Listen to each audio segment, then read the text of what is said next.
Muy bien. Ahora, en esta segunda sesión, buen día, buenas noches, colegas. Buenas noches, Eduardo. Vamos a hablar ahora del control de la gestión de calidad en salud. Siempre recordando y reafirmando qué es la gestión de calidad. Eh, ya lo hemos nombrado muchas veces a Beris Donoverian, padre de la gestión de calidad, que por los años 80, 90 dio toda esta doctrina y él define la calidad de atención en salud como la aplicación de la ciencia y tecnología médica de tal forma que maximice los beneficios en salud de su población, o sea, del paciente y su familia, sin aumentar proporcionalmente los riesgos. A mayor beneficio, inversamente proporcional los riesgos, ¿sí? Entonces, la calidad en una organización o en un establecimiento de salud tiene que brindar las condiciones, los recursos, pero tiene que seguir un modelo de gestión que permita desarrollar dos aspectos o dos componentes: los comités técnicos de asesoramiento y la organización de la calidad. ¿Y dónde lo vamos a tener eso? En un proyecto de gestión de calidad de un establecimiento de salud. Obviamente, la gestión de calidad en un establecimiento de salud no se puede reducir solo a un hospital y seguir dando soluciones parches. Esto es una estructura o una política nacional que en el anterior módulo ya se los di en las dos primeras clases, el PRONAX. El PRONAX es un programa nacional, es un programa se refiere a la política y estrategia nacional de gestión de calidad, que tiene tres puntos, ¿no? Es una política nacional, reúne una política social y una política económica. Y esta política nacional, PRONAX, programa o proyecto de gestión de calidad en salud, va con un paraguas más grande que es el modelo de salud comunitaria, modelo de salud comunitaria y familiar, que es el SAPSI, y tiene una ley también para social que es el Sistema Único de Salud. Con todo ese cumplimiento y llevando un organigrama de este ente rector hasta las secretarías departamentales, los sedes, a través de los DIMUSAS a nivel municipal y llegando al establecimiento de salud, vamos a poder definir recién una calidad de atención. Recuerden que el ciclo de garantía de calidad partía de un diagnóstico de gestión de calidad del establecimiento de salud que lo tiene que hacer, ni bien asume el cargo cualquier gestor de calidad. Hemos hecho algunos modelos como el FODA, hemos nombrado la lluvia de ideas, Pareto, etcétera, que en Google Académico ustedes pueden buscar N artículos sobre ese aspecto. Hemos analizado y hemos priorizado los problemas, también aplicando el FODA, que es un análisis FODA o análisis TAFO, y merced a eso hemos hecho un diseño de un proyecto de gestión de calidad para el establecimiento de salud, donde nos hemos fijado con un objetivo general, los específicos, y vamos a ver ahora que lo que no se puede medir no se hizo, no existe. Entonces, para eso hemos creado indicadores con estándares de medición. Cada indicador tiene un criterio, una definición y una meta a la que queremos llegar. Hemos hablado de la estructura de ese proyecto en el primer módulo. Vamos al trabajo de campo, que es la recolección y análisis de datos. Hacemos una retroalimentación, un feedback de los resultados con el personal de salud, con los recursos humanos.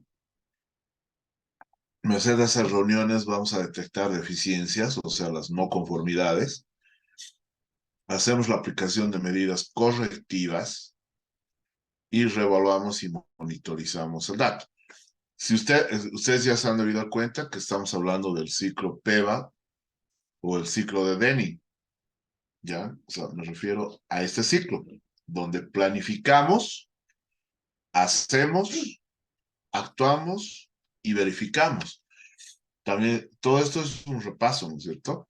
Para la planificación, una vez que hemos definido indicadores, los hemos construido sus escalas de medición, los estándar, hemos definido las metas a las que queremos llegar, definimos los métodos o las tareas que debemos cumplir para llegar a esas metas.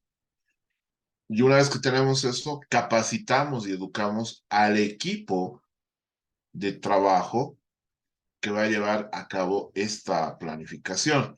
A todo esto le llamamos acciones preventivas. Luego ejecutamos el trabajo, realizamos el trabajo de campo, a eso le llamamos hacer. Hemos planificado, hacemos, y después verificamos los resultados obtenidos con relación a las metas que nos hemos propuesto. Y ahí vamos a ver conformidades y no conformidades. Hacemos una evaluación del mismo, a eso es verificación. Y eliminamos lo más posible las no conformidades detectadas. Hacemos acciones correctivas para aumentar las conformidades. Eso se llama actuación. Por eso se llama el ciclo PHBA, el ciclo PEVA o el ciclo de Denning. Viene de planificar, hacer, verificar y actuar.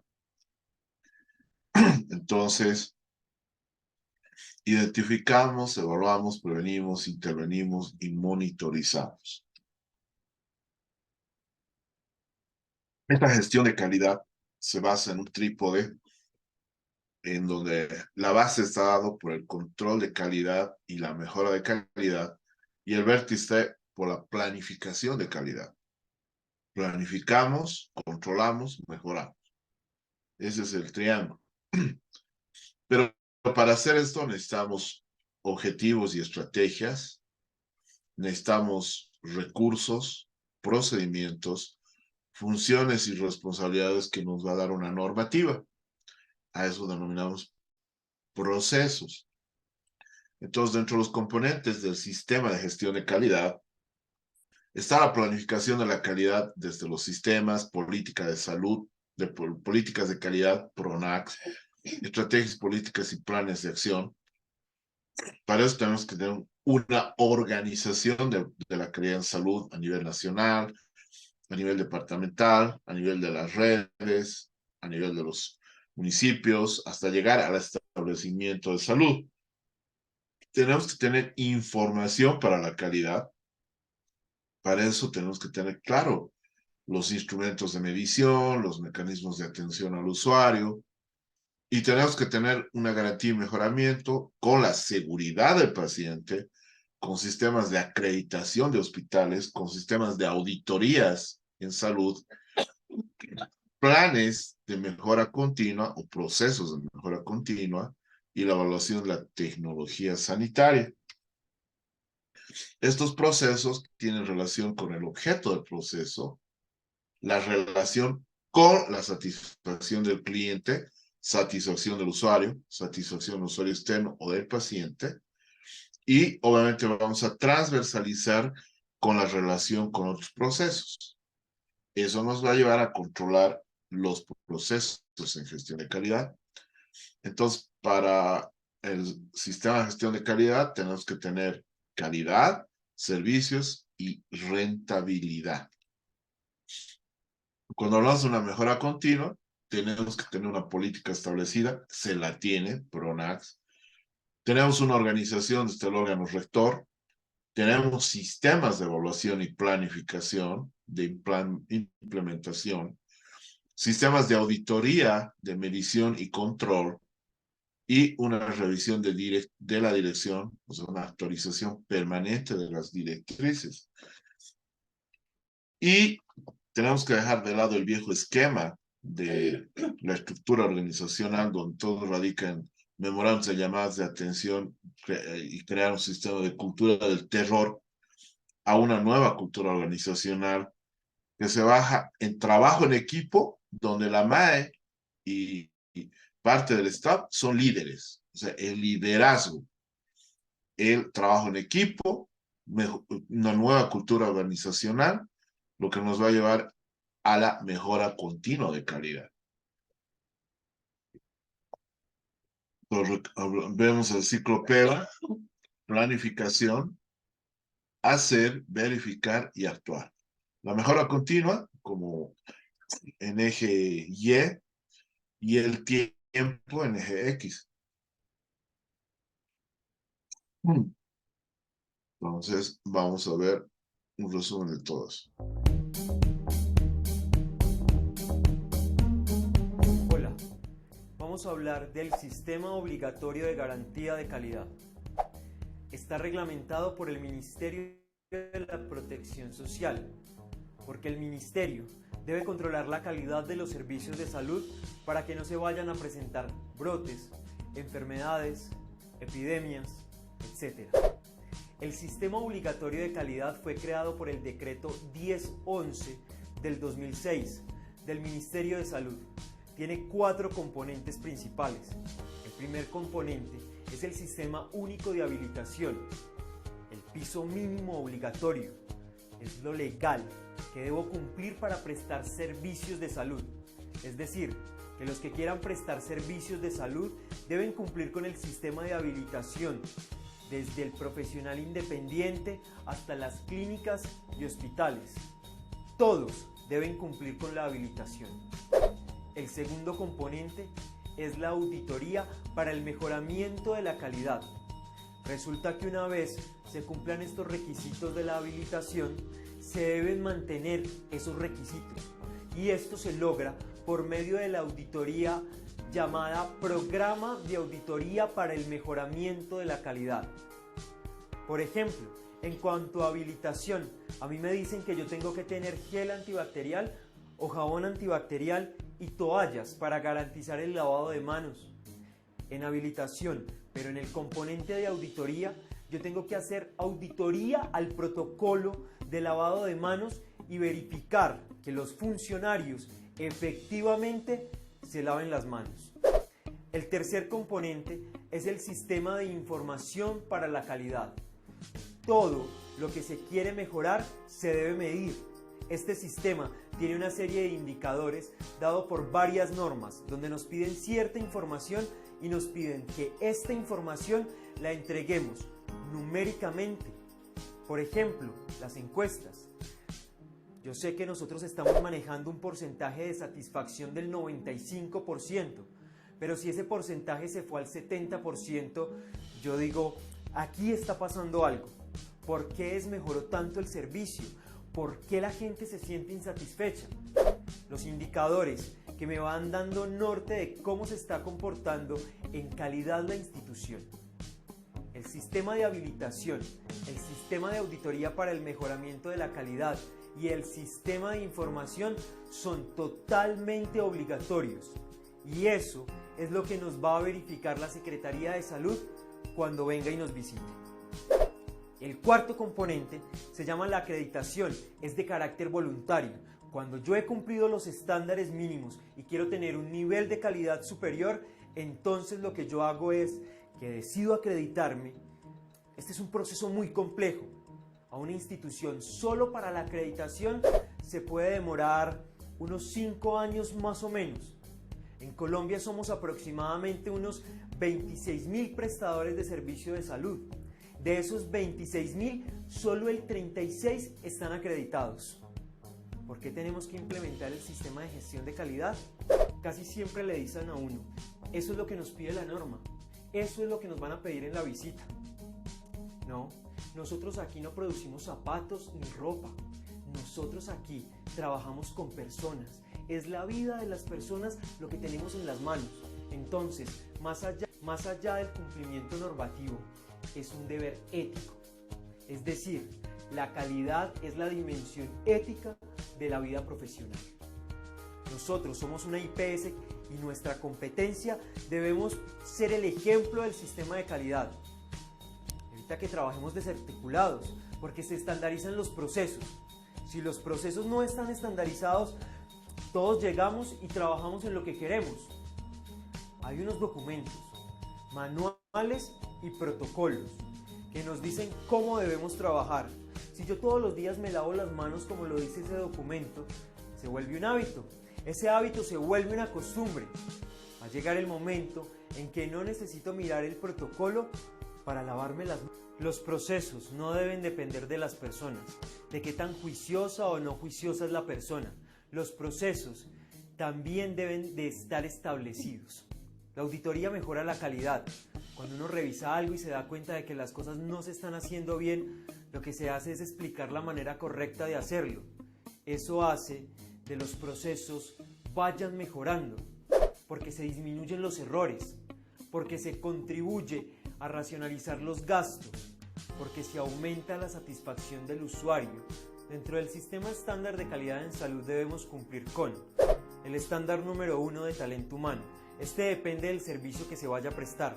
Por ejemplo, si yo voy a prestar el servicio de laboratorio clínico, yo debo tener bacterióloga. El estándar 2 es de infraestructura.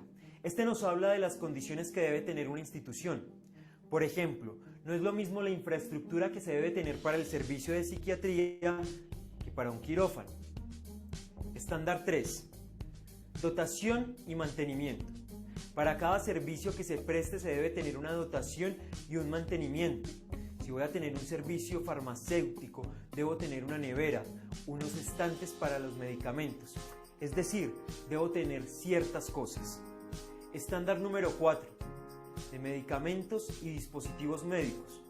Por ejemplo, si manejamos un servicio de hospitalización, se deben tener los medicamentos para los pacientes hospitalizados.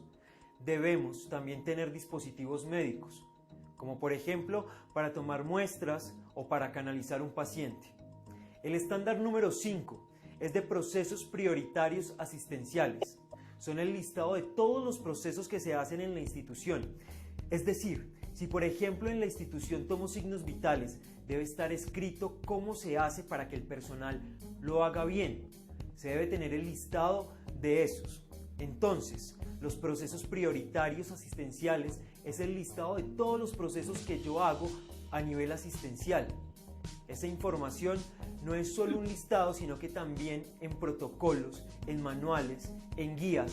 Sobre estos procesos se debe estar siempre capacitando y evaluando al personal. El estándar número 6, de historias clínicas.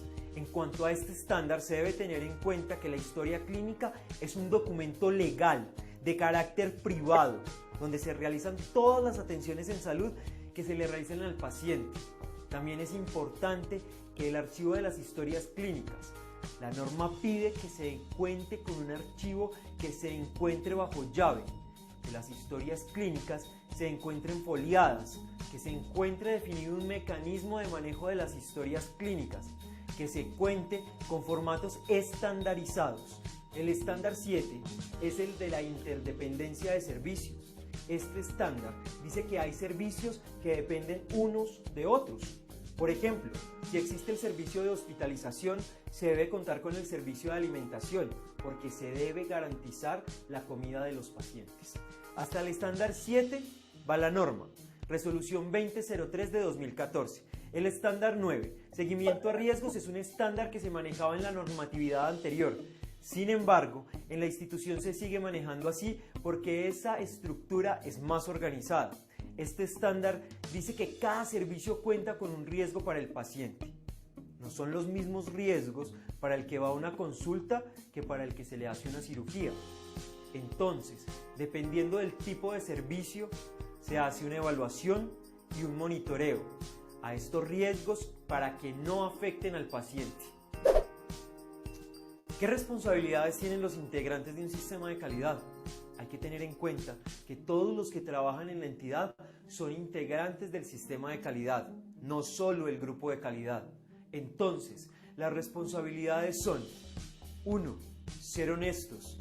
2. Ser participativos. 3. Ser puntuales. 4. Ser respetuosos. Recuerda, cuando uno empieza a hacer un proceso de calidad, nos damos cuenta que somos ineficaces inconscientes. Eso significa que no sabemos lo mal que estamos trabajando. Luego, en la medida que empezamos a trabajar y a evaluar las cosas y a mirar los documentos, a leer los protocolos, nos vamos a convertir en procesos ineficaces conscientes. Es decir, que ya sabemos qué mal estamos trabajando. Luego, como seguimos leyendo los protocolos, seguimos aprendiendo, tratando de hacer las cosas bien, haciendo auditorías, planes de mejora, nos vamos volviendo unos eficaces conscientes, porque nos damos cuenta que estamos trabajando bien, estamos mejorando. Cuando usted ya se ha leído tanto esos protocolos, manuales que se practican a diario, entonces se convierte en un eficaz inconsciente, porque usted ya hace las cosas bien de manera inconsciente, porque se convirtieron en procesos, en costumbre. Por último, cuando no puedas cambiar la dirección del viento, ajusta tus velas. Confucio. Realmente hay cosas que uno no puede cambiar dentro de un proceso de calidad, pero uno sí puede acercarse a cambiarlas o buscar el plan B. Muchas gracias. Bueno, en el anterior video tenía un sistema de gestión de calidad colombiano. Se da cuenta, no es muy diferente al nuestro. Está los parámetros que hemos hablado sobre, por ejemplo, la auditoría en salud, el buen manejo del expediente clínico, ir a los procesos de acreditación, etc. Muy bien, todo este proceso tenemos que evaluarlo. Entonces vamos a hablar de la evaluación de la calidad de los servicios hospitalarios. Y esto comienza en 1912, donde el American College of Surgeons, creo que mi inglés está bien, el Colegio Americano de Cirujanos, a iniciativa del Dr. Goldman, del Massachusetts General Hospital, o el Hospital General de Massachusetts, que por cierto, perdió su trabajo por intentar hacer que la atención de los pacientes se exija y se cumpla una serie de estándares mínimos. O sea, el que comenzó todo esto en 1912 lo votan, pierde su trabajo en vez de alentarlo. Y estos estándares mínimos asumidos son asumidos por el Colegio Americano de Cirujanos, que llamaban en 5 reglas, y es llamado un programa de estandarización de hospitales. En este sistema de estandarización de hospitales estaba la calificación del recurso humano, la calidad de la documentación clínica, igual calidad del expediente clínico, el uso de la documentación clínica o uso del expediente clínico, tratamiento que recibía el paciente o el enfermo, y la revisión de la asistencia por colegas, el peer review. Estos parámetros, si bien mejoraban, obviamente escaldó a mucha gente en ese momento, como cuando ustedes a veces quieren implementar un buen sistema de gestión de calidad, no son aplaudidos en primera instancia, hasta que ustedes, los gestores, cuando nos ha tocado trabajar, me tocó más de 10 años ser gestor de calidad, los empoderan, por eso es liderazgo, por eso es hablar con ellos, para que se entienda a calidad las ventajas de un sistema de gestión de calidad. ¿Cómo vamos a medir la calidad? Avedis Donobedian nos proponía en la medición del componente estructural. Acuérdense que cuando hablo de estructura, hablo de la estructura física, o sea, vale decir infraestructura. De los medios, que es equipamiento, medicación, insumos, del recurso humano, de la organización interna y de la normativa del funcionamiento. Hay un proceso asistencial, que es la asistencia de los pacientes, la calidad de la documentación clínica, igual expediente clínico, resultados obtenidos a nivel individual y general, estadísticas, encuestas de satisfacción y las auditorías. Barkin plantea que miramos la estructura, lo mismo, planta física, equipos, recursos humanos y finanzas, lo que ustedes saben, la estructura en gestión de calidad, habla del contenido del expediente clínico de hospitalización, del expediente clínico de consulta externa y del expediente clínico de emergencias y urgencias, unidades, auditajes y enfermería. Por eso en el segundo o tercer módulo hemos dedicado 2 clases a hablar del buen diligenciamiento y manejo del expediente clínico. Los resultados, tasas de mortalidad, incapacidad, rehabilitación, satisfacción, mala praxis, complicaciones, etc. El efecto, adecuación, accesibilidad, disponibilidad, amplitud poblacional, etc. Entonces, ¿qué indicadores vamos a medir en estructura? Siempre les voy a repetir que cuando hablo de estructura, infraestructura, equipamiento, insumos y fármacos y recursos humanos. Entonces, indicadores de estructura, tenemos la organización funcional de un establecimiento de salud. Vamos a revisar su manual de funciones y procedimientos, su organización estructural, el organigrama, ¿ya? Recursos humanos, tanto administrativo y asistencial, cantidad y calidad, recursos físicos de una planta, la dotación, insumos, equipos e instrumental, recursos financieros, el funcionamiento y la inversión, avances de POA, avances de inversión del cumplimiento del POA, por ejemplo, sistemas de información.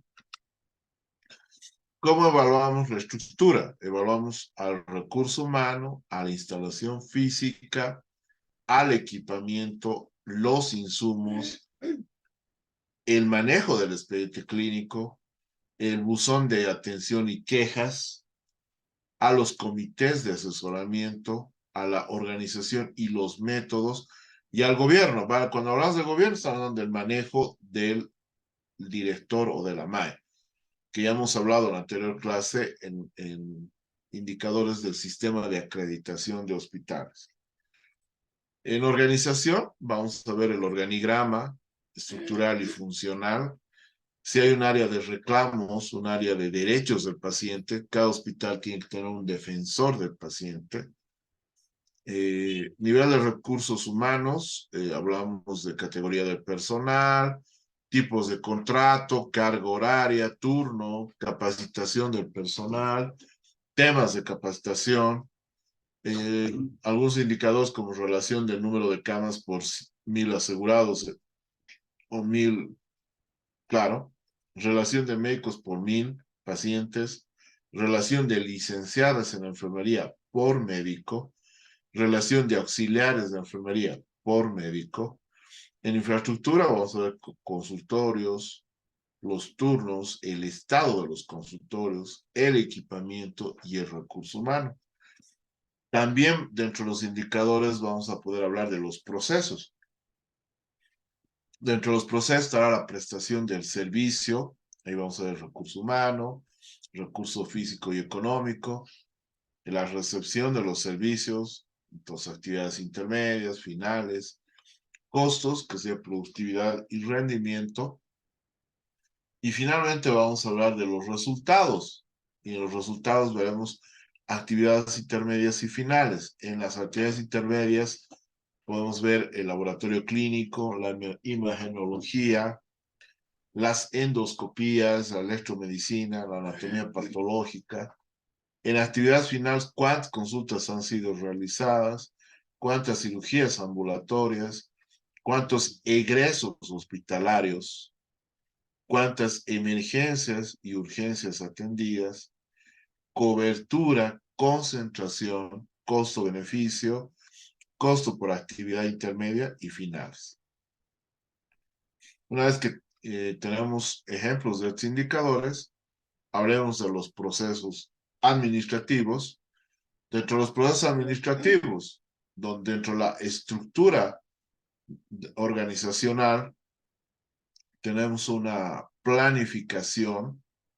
Bueno, obviamente tenemos una dirección, una MAE, pero tenemos que ver un sistema de planificación, el planificador del hospital, o el departamento o el servicio de planificación, la organización estructural y nominal y funcional, un sistema de control interno. Esa es una administración, una estructura administrativa de la organización. Tenemos un control de gestión. En este proceso se mide, se verifica lo realizado frente a lo previsto, o sea, los resultados frente a las metas, según ciertos patrones, estándares o indicadores. Entonces tenemos que tener un control, establecimiento de estándares, medición, corrección y retroalimentación. Siempre vamos a girar sobre el ciclo de Venn. ¿Cuáles son los objetivos de control? Primero, brindar información adecuada y oportuna para la toma de decisiones a la MAE. Compensar y corregir diferencias encontradas. Vale decir, asegurar el uso eficiente y eficaz de los recursos disponibles y generar el aprendizaje y mejora del desempeño de nuestros trabajadores. Solo lo vamos a empoderar, solo los capacitándolos. Si bien no podemos mejorar los recursos en sueldo, porque tenemos un techo, el techo presupuestario no está equidistante o igual a la demanda del usuario. Siempre es mayor la demanda cada gestión. Pero hay sistemas de poder generar aprendizaje, mejorar el desempeño de los trabajadores, base a producción, reubicarlos, etc. Es movilizar el talento y la energía del colectivo. ¿Hacia qué? Hacia el logro de los objetivos de la institución. Tenemos que hacer procesos de retroalimentación, definir el establecimiento del patrón de medición, medir el desempeño, comparar el desempeño con los otros patrones de gestiones anteriores y demás, analizar y actuar, hacer una corrección, una acción correctiva. Por eso es definir, medir, analizar y actuar. Entonces, tenemos los elementos de control, tenemos el sujeto controlador, la acción de control y el sujeto objeto de control. Y en las técnicas puede estar el monitoreo, la evaluación, la inspección, la supervisión y la auditoría.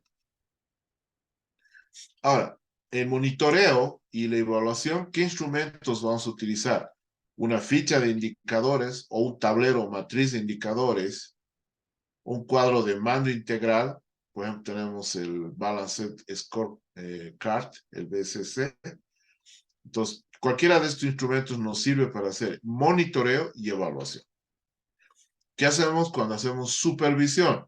Hay una guía de supervisión y nos permite revisar, evaluar la documentación, procedimientos y normas de trabajo. Pero la supervisión tiene un carácter pedagógico y de asesoramiento.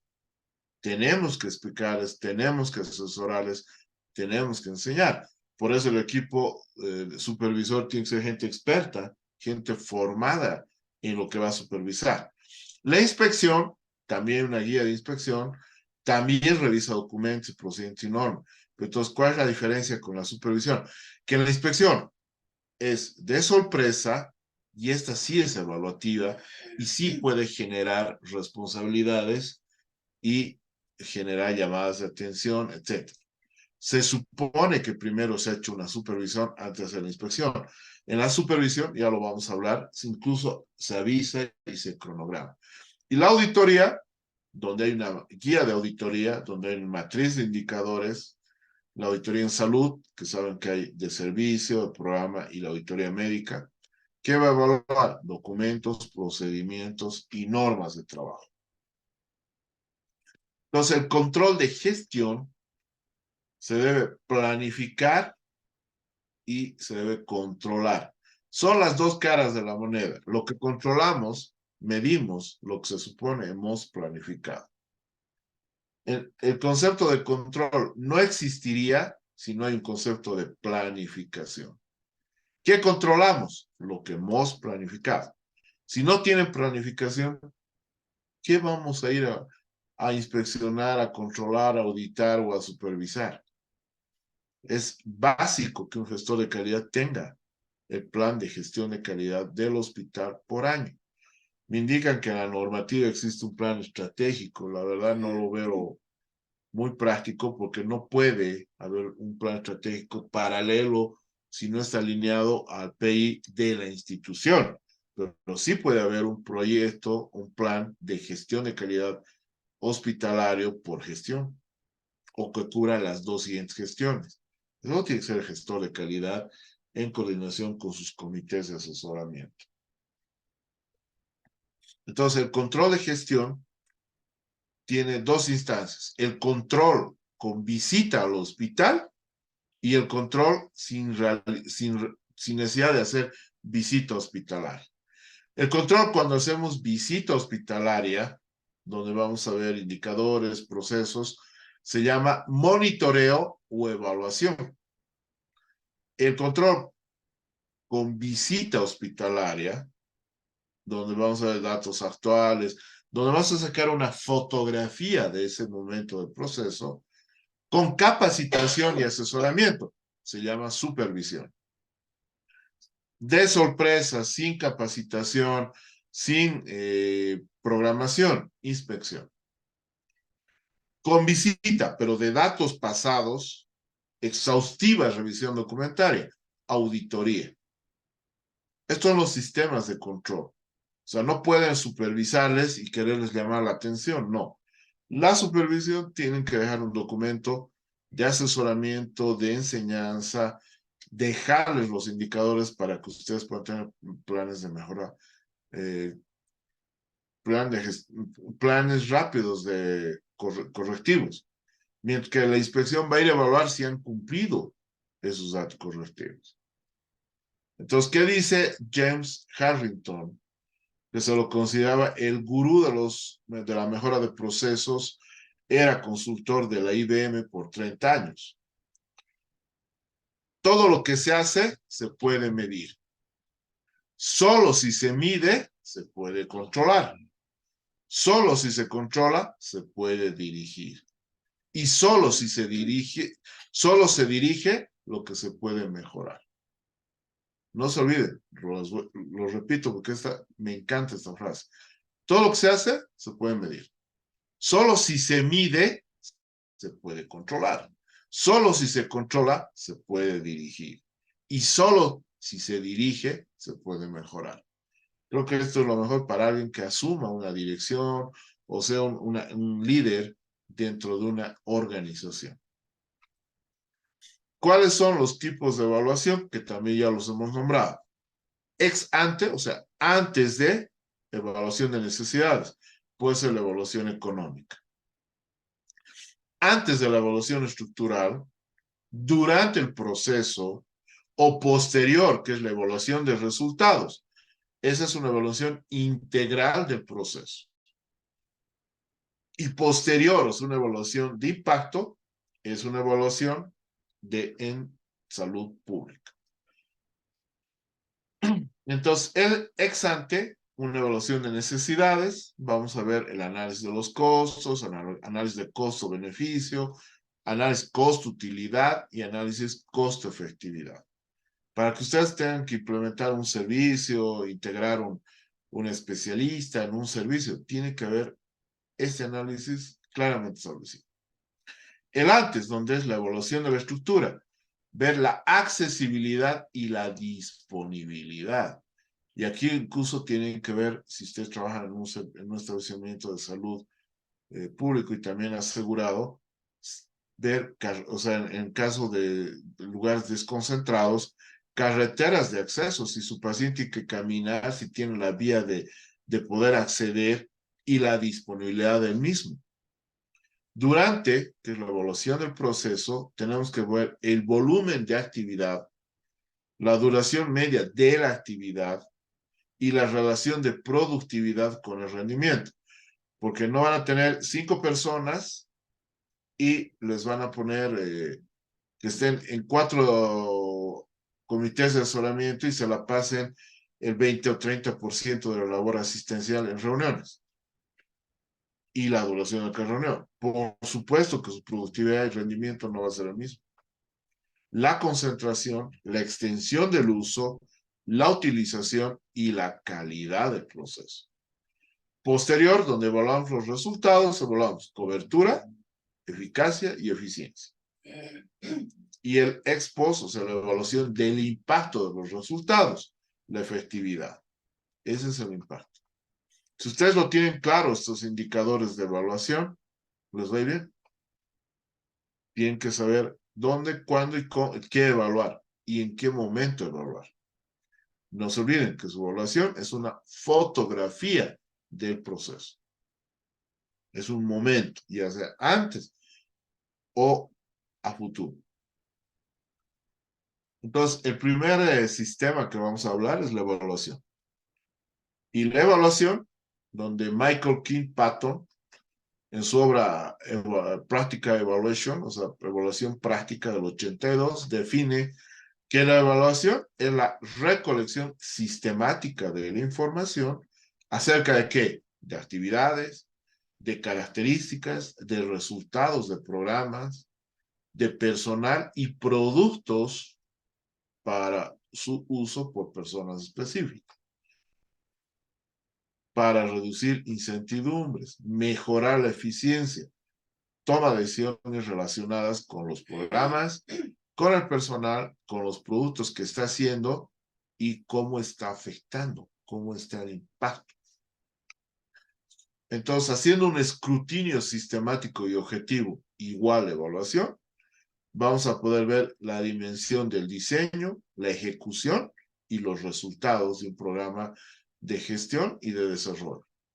Vamos a poder evaluar un plan empresarial, proyectos de negocio, ya que se encuentra en ejecución o tal vez haya culminado en la etapa estratégica.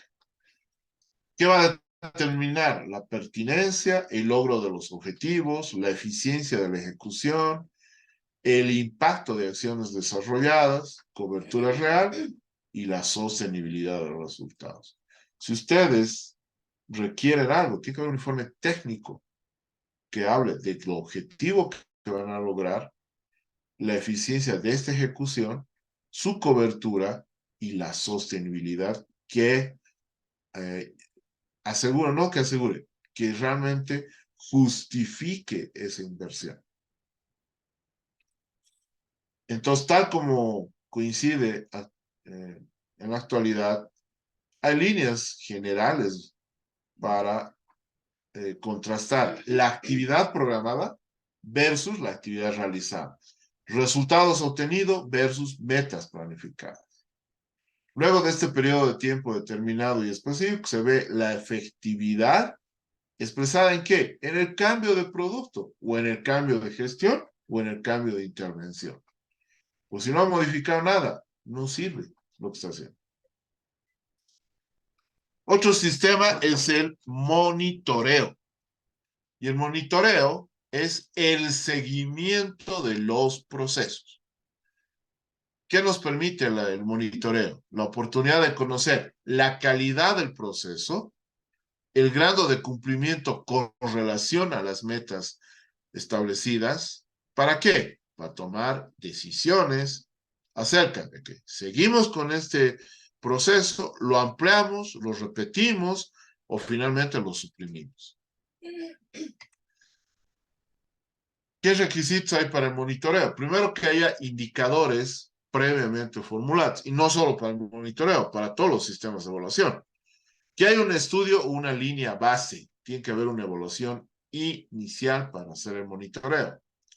Tiene que haber un estudio previo de las necesidades que surge del diagnóstico situacional. El resultado que se espera obtener de cada proceso es en particular.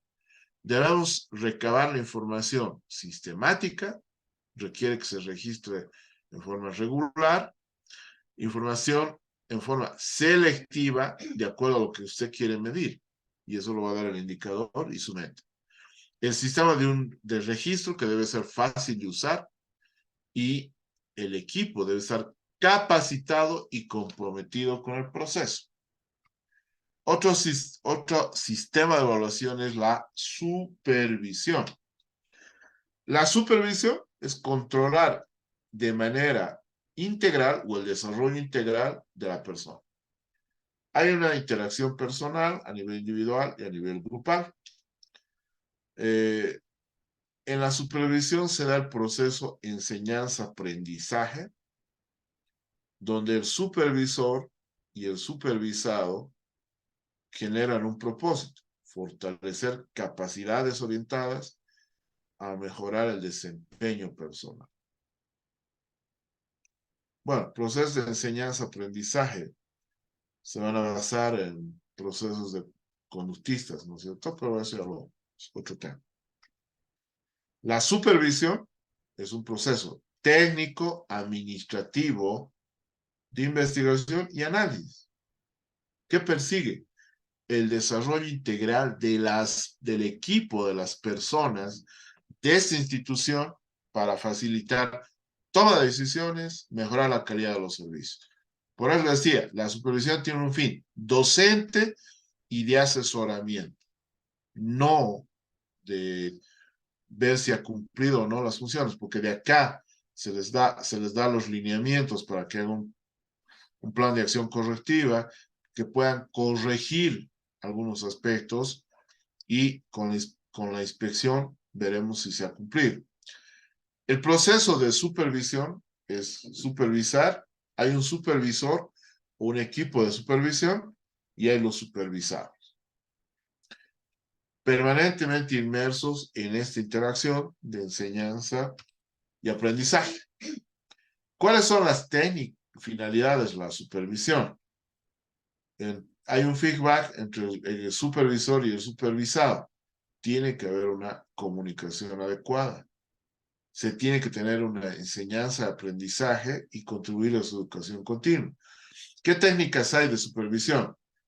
Observación activa, entrevistas, análisis de datos, intercambio de información, demostración de técnicas, habilidades y destrezas.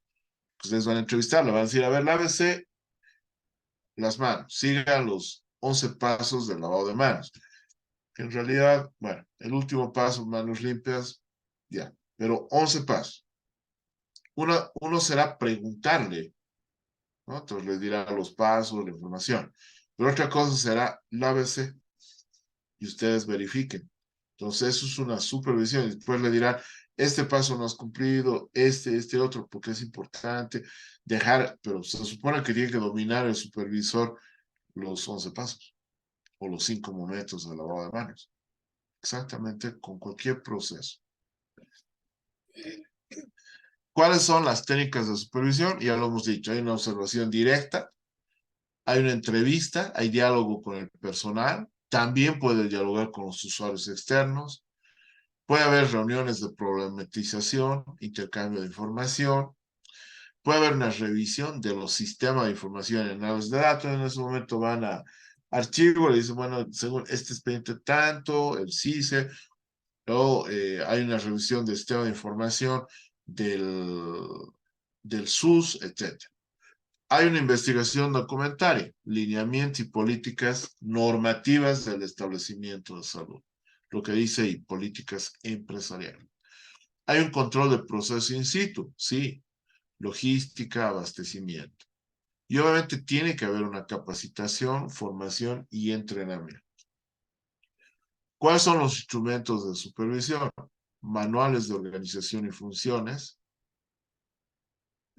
manuales de funciones y descriptor de cargos, cuestionarios y guías de entrevista, lineamientos de la política del establecimiento de salud, normas técnicas, informes, instructivos, guías técnicas y otros. Esos son instrumentos y fuentes de una supervisión.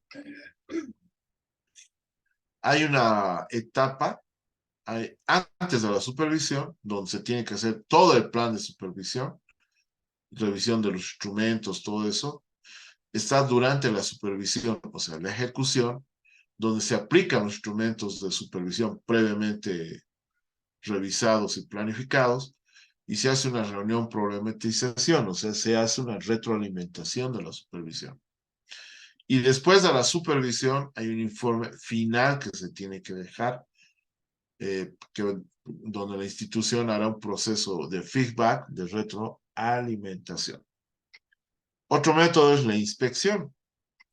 La inspección hemos dicho que no tiene que ser avisada, no es pedagógica, es en realidad un control para determinar si se ha cumplido o no el plan de acción correctiva producto de una supervisión. Es la acción de examinar u observar que el producto, la actividad o el procedimiento. También sus componentes materiales, qué se está utilizando para elaborar los mismos, etc. En nuestro caso, es la labor, la cartera de servicio, nuestra propuesta, para ver si está satisfaciendo y cumpliendo la demanda de nuestros clientes. Entonces, tipos de inspección 100%, por muestreo, por atributos, por variables. Normalmente vamos a indicar más una mezcla de muestreo y también en base a variables o indicadores. ¿Qué técnicas hay de inspección? Hay la observación activa, hay la comparación intra e interproductos o interactividades o procedimientos. Hay una toma de muestra y de registros, o puede sacar fotografías. Hay una revisión del sistema de información y analizar la calidad del dato. Se hace una investigación documentaria. Se ve lineamientos y políticas empresariales. En realidad se ve el PI, se ve sus lineamientos de trabajo, su programa. Hay un control del proceso in situ, logística, abastecimiento, y se hace una encuesta al personal que esté involucrado dentro del servicio o dentro del hospital. ¿Qué instrumentos? Una lista de chequeos, un checklist. Hay estándares técnicas administrativas, hay normas técnicas, se verifica informes, instructivos, guías administrativas, cuestionarios, etc. Parecido a la supervisión, pero el fin es totalmente diferente. Igual, hay una etapa y hay instrumentos. Hay antes de la inspección, se hace un plan de inspección y se revisan los instrumentos para hacer la inspección. Durante la inspección se hace una ejecución, se aplica el instrumento y se toma la muestra o el registro. Y después de la inspección se deja un informe final de la inspección, a diferencia de la supervisión que se hace un feedback, que se hace una retroalimentación, ¿no? Entonces, a veces confundimos la supervisión con inspecciones. Entonces, si ustedes vienen de sorpresa para ver cumplimiento y les dicen que es supervisión, lo primero que tienen que decir es cuándo nos han hecho llegar la fecha, hora de programación de la supervisión. Segundo, dónde está el informe y la retroalimentación de la primera supervisión para que les hagan eso. Entonces, si usted lo sabe claramente esto, o sea, como gestor, le puede decir a su director que cuando le hablen de supervisión están actuando mal, porque el primer semestre de una gestión se puede supervisar, pero ya en un segundo semestre se va a hacer inspección. O sea, esto tiene que estar claro. Y obviamente la auditoría. Y la auditoría es un examen crítico, sistemático de variables en base a un Chain-Leaks. Hay una serie de métodos de investigación, análisis con el objetivo, etc. La auditoría. ¿Para qué hacemos auditoría? La auditoría es un procedimiento sistemático, independiente y documentado. Esos tres parámetros no se los puede olvidar. Es un procedimiento sistemático, o sea, hay un proceso, hay un protocolo, es independiente de todo el área que va a auditarse y todo se basa en objetivo, no en subjetividad, en documentos. ¿Qué vamos a evaluar? Un sistema de gestión de calidad. y es llevado por el Ministerio del órgano rector. Saben que la palabra audit procede del inglés audit, que significa verificar e inspeccionar. La auditoría en salud es concomitante al control del mejoramiento y continuo de la institución de salud. ¿Ya? ¿Cuál es el objetivo de hacer una auditoría? Establecer principios, normas, metodologías y procesos para realizar una auditoría de la calidad de atención en salud en un establecimiento del mismo. ¿A qué está orientado? A estandarizar el trabajo del auditor en salud, obtener resultados para proponer un plan de mejora de calidad en base a un plan de acción correctiva rápida. ¿Y cómo auditamos? Primero identificamos la población, la red de salud y el objetivo de auditoría. Diseñamos y elaboramos herramientas para colecta de datos, medición. La herramienta está ya establecida por norma. Capacitamos al recurso humanos, a nuestro comité o a los auditores.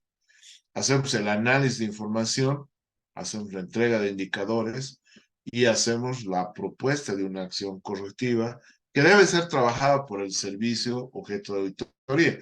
Y el gestor de calidad, su función es hacer el seguimiento continuo y secuencial de ese plan de acción correctiva. ¿Qué terminología entonces tenemos que hablar cuando hablamos de auditoría? Auditoría, eficacia y oportunidad de mejora. ¿Cuáles son las oportunidades de mejora? Las no conformidades. Para un gestor de calidad o para un sistema de auditoría no existe, no sirve, no hizo, no se puede. No, lo que no se puede es oportunidad de mejora, porque se puede mejorar. ¿Por qué requerimos hacer una auditoría? Para determinar que un buen funcionamiento, determinar conformidades, crear oportunidades de mejora, asegurar que se cumpla los requisitos legales, la normativa, determinar la efectividad del mismo. ¿Y qué es una auditoría de control de calidad? Es una evaluación sistemática, objetiva, correctiva, para comprobar que la actividad realizada y los resultados en base a metas hayan cumplido lo planificado, lo que se ha implementado efectivamente y si alcanzó las metas o resultados de acuerdo al objetivo de calidad. ¿Quién es el auditor? El profesional que se va a encargar de calificar lo que se ha planificado y lo que se ha hecho, o sea, quien conduce la auditoría. Hay el auditado. ¿Quién es el auditado? Es el establecimiento de salud, objeto de auditoría. ¿Y el cliente quién es? La organización que requiere esta auditoría.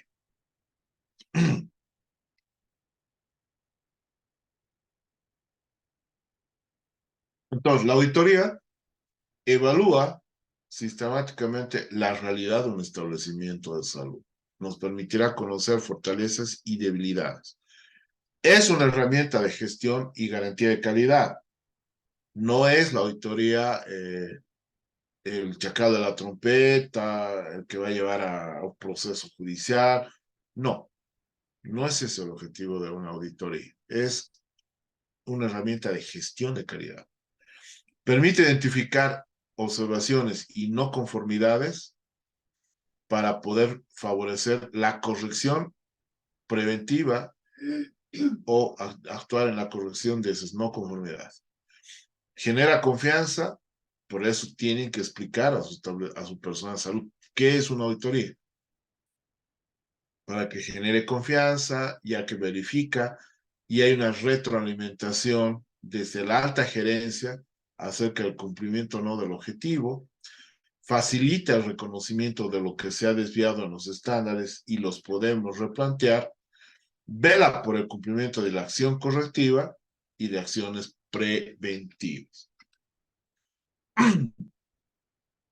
La auditoría en salud diseña, implementa y desarrolla sistemas de gestión de calidad, establece criterios de acreditación en establecimientos de salud, diseña indicadores, evalúa la eficiencia, la eficacia de la gestión clínica, evalúa la calidad de la atención médica y su impacto en caso de auditoría médica, actualiza el conocimiento e información, actualiza normativas, protocolos, guías que hay que replantearlas, si es un resultado de auditoría, analiza la función y el ejercicio de las ciencias de salud, preserva los derechos de los pacientes, analiza quejas, reclamos y denuncias, estudia situaciones anormal de la práctica profesional, va a dar a conocer conclusiones y recomendaciones a través de un plan de acción correctiva, contribuye a la mayor eficiencia de los servicios. Evalúa el grado de coordinación de los servicios, evalúa los mecanismos de transferencia, va a velar por la debida reserva del expediente clínico, determina la pertinencia o no de los tratamientos establecidos, determina la necesidad de una capacitación y actualización del personal de salud del servicio objeto de auditoría, determina la proporción de profesionales con deficiencia de calidad en la atención brindada, determina la idoneidad o incompetencia profesional, verifica el diagnóstico y la correspondencia del mismo, que garantiza el uso de la tecnología a la luz de conocimientos vigentes. No tener ecógrafos que van a hacer salud, tomógrafos que van a hacer saludo a la bandera, porque no hay un personal adecuado que lo maneje, por ejemplo. Evaluar y efectuar el seguimiento permanente de la atención brindada, evaluar la autorización de procedimientos quirúrgicos, proponerse equilibrio de costo, beneficio y calidad, y proponer estrategias de mejora continua de la calidad. La auditoría, según el auditor, se puede clasificar en interna y externa. Según la temporalidad, en prospectiva y retrospectiva. Es un poco difícil auditorías prospectivas, pero bueno. Según su metodología, auditoría centinela, de diagnóstico y seguimiento, concurrente, etc. Por supuesto que esto es una clasificación académica de la auditoría, porque según el objeto de estudio está basada en evidencia, auditoría de caso, que es la auditoría clínica del paciente, auditoría de fuentes secundarias, de servicios de salud, de cuentas médicas. Nuestra normativa indica solo tres, ¿no? La auditoría del servicio, del programa y la auditoría médica. Puede haber la financiera, pero eso lo hace la Contraloría. Es la única encargada en Bolivia en hacer auditorías. Los otros son peritajes. Entonces hay auditoría de servicio, auditoría clínica que puede ser médica, odontológica, enfermera y de gestión. Entonces la auditoría médica que responde socialmente a algo, de acuerdo a las necesidades y demandas y expectativas en salud, contribuye a un mejor diagnóstico de salud, con modelo epidemiológico, modelo científico, determinantes de salud, factores culturales, etcétera. Los servicios de atención de salud, donde hay política social, de salud, economía de salud, etcétera. Hay una calidad, hay una evaluación, igual auditoría. Hay algunos principios de la auditoría que está basada en hechos, donde hay confidencialidad y secreto, se basa en la ética, mejora o trabaja a través de una mejora continua de la calidad y es totalmente independiente. ¿Cuáles son las etapas de una auditoría? La base fundamental de esta pirámide es la planificación. Se hace la ejecución de la auditoría, se presenta el informe y se hace el seguimiento del plan de acción correctiva. ¿Cuáles son las etapas de una auditoría? Primero, el origen de la auditoría. Se hace por un plan operativo, es una auditoría programada o a través de una queja o denuncia. Entonces se hace el plan de auditoría, se hace un programa de auditoría donde se hace la planificación, se ejecuta la auditoría, se comunican los hallazgos a través de un informe, ejecución, se emite el informe y se emiten recomendaciones a través de un plan de acción correctiva. Seguimos un modelo de ciclo de Denning. ¿Cuáles son las etapas de la auditoría? Se prepara la auditoría, se ejecuta, se elabora, se hace un plan de mejora, plan de acción correctiva y se haga el seguimiento del mismo. Ahora un poco tocando los indicadores, hemos terminado los métodos de evaluación, pero todos estos métodos necesitan la construcción de indicadores. ¿Qué son los indicadores? Son elementos que nos sirven o instrumentos que nos sirven para evaluar el comportamiento de una variable, que va a hacer referencia a un objetivo organizacional. Los indicadores son expresiones cualitativas o cuantitativas, que sirven para medir el avance o logro de una actividad en un periodo determinado. ¿Qué indicadores hay? Por ejemplo, hay indicadores de calidad que pueden medir el grado de cumplimiento de los requisitos. Hay indicadores de cantidad, que es el número de unidades producidas. Indicadores de costo, egresos, ingresos. Indicadores de tiempo, que es la duración o periodo de actividades. Hay indicadores de espacio, donde hay distancia física de actividades. Y hay indicadores de satisfacción, donde hay una reacción emocional de las personas, en base al estudio de satisfacción del usuario. Hay indicadores, por ejemplo, con el cliente, porcentaje de quejas o reclamos no contestados, porcentaje de pacientes satisfechos con información recibida al alta, el tiempo promedio dedicado en relación con el paciente, promedio de pacientes que recomendarían el servicio en irse, número de clientes que van a retornar. También hay indicadores financieros como ingresos totales o ingresos versus empleado, total activo o total de activos con relación al empleado, ingresos por servicio de nuevo cliente, utilidad sobre total de activos, flujo de caja, etc.